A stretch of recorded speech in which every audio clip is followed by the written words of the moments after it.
कोयते, तलवार, चाकू अशा धारदार शस्त्रांनी मनसे जिल्हाध्यक्ष समीर मोरेंवर हल्ला होतो। हल्ल्याचा आरोप होतो मनसेचेच नेते अविनाश जाधव यांच्यावर आणि वादाचं मूळ होतं विधानसभा निवडणुकीत। ठाणे आणि पालघर जिल्ह्यात मनसेत असलेला वाद सव्हाट्यावर आलाय। निवडणुकीनंतर अवघ्या काही दिवसातच हा वाद समोर आलाय। पालघरचे मनसे जिल्हाध्यक्ष समीर मोरे यांना जबर मारहाण करत त्यांचे बंधू आतिश मोरे यांच्यावर 15 ते 20 मद्यधुंद अवस्थेत असलेल्या गावगुंडांनी धारदार शस्त्रानं हल्ला केला।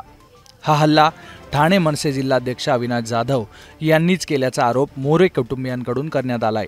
रविवारी दुपारच्या सुमारास अविनाश जाधव यांनी आपल्या पदाचा राजीनामा दिल्याच्या बातम्या प्रसारित झाल्यानंतर अवघ्या काही वेळातच बोईसरमध्ये हा सगळा प्रकार घडला।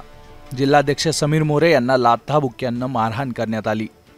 आतिश मोरे यांच्यावरही कोयते, तलवार, चाकू अशा धारदार शस्त्रांनी वार करण्यात आले। जखमी असलेल्या मोरे यांच्यावर सध्या बोईसरमध्ये शगुन रुग्णालयात उपचार सुरू आहेत। तसंच पोलीस या प्रकरणात तपासही करतायत।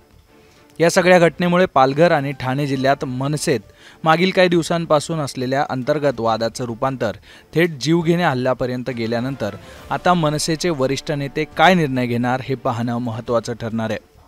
पालघरमधील मनसे पदाधिकारी आणि कार्यकर्ते यांनी रविवारी राज ठाकरेंची भेट घेऊन पराभवाची कारणं सांगितली।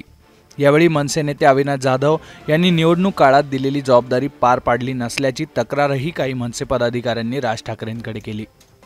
त्यानंतर राज ठाकरे यांनी अविनाश जाधव यांची कानउघडणी केली आणि हाच राग मनात धरून अविनाश जाधव यांनी हा हल्ला केल्याचं मोरे यांच्या सहकाऱ्यांकडून सांगण्यात येतंय। या प्रकरणावर पालघर ग्रामीणचे मनसे जिल्हाध्यक्ष भावेश सुरी काय म्हणालेत पाहूयात। सर्वप्रथम जो हल्ला झालेला आहे आमचे नेते आहेत पक्षाचे, त्यांच्याकडून हा हल्ला आम्हाला अपेक्षित नव्हता। कारण आज आम्ही जिल्ह्यामध्ये सन्माननीय राजसाहेब ह्यांच्याकडे पाहून जिल्ह्यामध्ये काम करतो, कुठल्या एका व्यक्तीकडे पाहून नाही। जरी मतभेद होत असतील, मतभेद सर्वच पक्षामध्ये असतात, पण त्याचा अर्थ असा नाही की तुम्ही आमच्या कार्यकर्त्यांवर प्राणघातक हल्ला कराल आणि या हल्ल्याचा आम्ही निषेध करतो। नक्कीच सन्माननीय राजसाहेबांकडे आम्ही हा कळवलेला आहे आणि सन्माननीय राजसाहेबांकडे आम्हाला अपेक्षा आहे की नक्की तुम्ही याच्यावरती कारवाई करावी।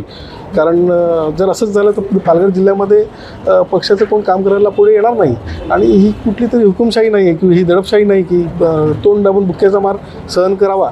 असं पण आमच्यामध्ये पण महाराष्ट्र निर्माण सेनेचं रक्त आहे आणि आमच्यामध्ये पण साहेबांची शिकवण आहे। आम्ही पण अरेला कार्य करू शकतो, पण हा जो हल्ला झाला हा भ्याड हल्ला होता।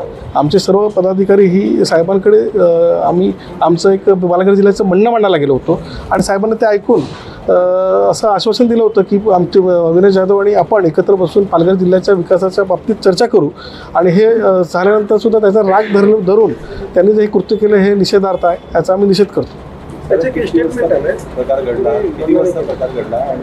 असं त्यांनी ते स्वतःहून लावून घेतलं।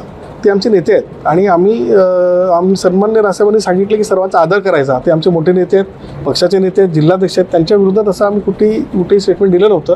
त्यांनी ते एक वाक्य होतं ती त्यांनी मनाला स्वतःवर ओढून घेतलं होतं आणि त्यासाठी आमच्या मोरे साहेबांनी त्यांची माफी मी मागितली होती आणि ते थोडंसं त्यांनी ते मनावर घेऊन एका हट्टापायी किंवा एक काय म्हणतो आपण बालिशपणा असतो किंवा त्या पद्धतीने ते हे वागले आणि ते आम्हाला त्यांच्याकडून अपेक्षित नव्हतं।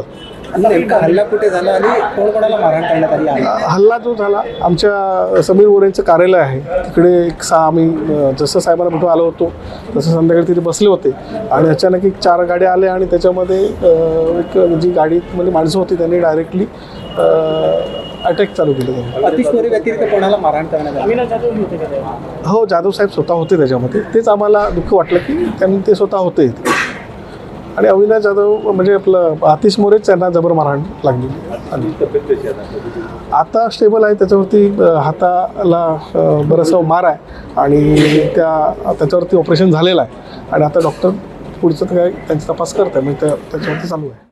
दरम्यान आता या प्रकरणात अविनाश जाधव यांच्यावर झालेल्या आरोपांना ते काय उत्तर देतात हे पाहणं सुद्धा महत्त्वाचं असणार आहे।